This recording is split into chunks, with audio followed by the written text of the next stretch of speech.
Alors, cette fois-ci, ce que je vous propose, c'est la probabilité pour que U soit inférieur, attention, à moins 2,3 et vous devez trouver normalement un résultat de 0, 1000, 10 072, 10 072. Ce que je vous propose, c'est de poser tout votre schéma explicatif et puis de retrouver cette valeur-là. Sinon, je vous l'explique. Donc, vous pouvez stopper l'appareil. Alors, comment est-ce que je vais m'y prendre? En fait, je vous conseille de faire le petit schéma. Donc, ma courbe de Gauss centrée en 0.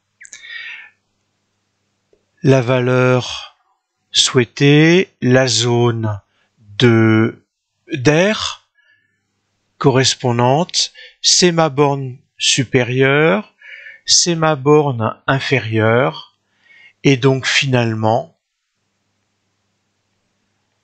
je peux dire que c'est moins 10 ou moins l'infini, et je peux dire que c'est aussi 1 moins P de U inférieur à 2,3.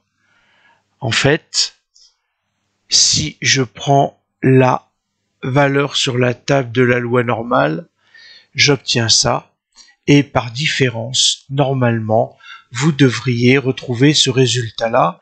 Je vous montre la table de la loi normale centrée réduite, 2,3, c'est 98, 92, 0,98, 92,8. Cette valeur que j'ai là, par différence, je devrais retrouver celle-ci.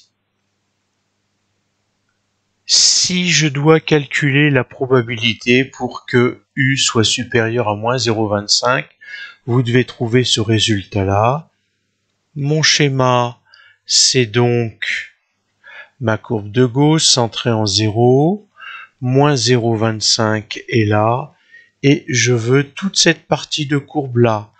Donc, en fait, j'ai ma borne inférieure ici, j'ai ma borne supérieure ici en 10, et donc si je demande à la calculatrice moins 0,25, une borne supérieure de 10, une moyenne de 0, un écart type de 1, j'ai le résultat qui m'est donné par la calculatrice. Si vous voulez vous amuser par passer en faisant en utilisant la valeur de la table de la loi normale centrée réduite, vous pouvez réaliser cette gymnastique d'esprit-là.